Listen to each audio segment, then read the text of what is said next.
Fala galera, aqui é o Francis com mais uma dica para vocês. A dica agora é um defeito da porta do Fox.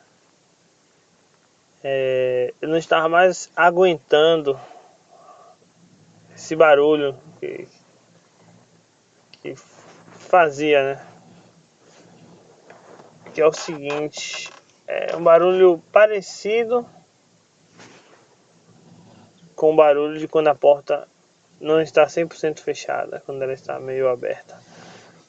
Então eu descobri que o problema é simplesmente este batente, certo? Ele tem uma espécie de plástico, como vocês podem ver. Ele está um pouco desgastado. A solução ideal seria trocar, só que a troca só é feita, não se troca essa borrachinha, esse plástico, troca o conjunto inteiro. Então, como eu não estava aguentando mais esse barulho, eu resolvi fazer um experimento que deu certo. Com fita isolante. Então, para vocês terem a ideia do tamanho que vocês devem usar, certo? O tamanho é esse aí, que é o painel do carro, certo? E eu vou enrolar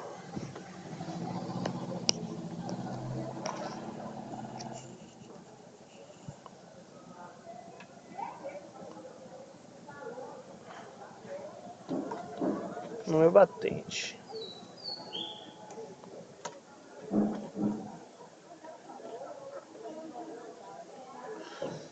Após feito esse enrolamento, a gente vai fazer um teste para saber se a porta continua batendo macia, ó. No meu caso aqui ela está bastante macia, então esse é o tamanho certo.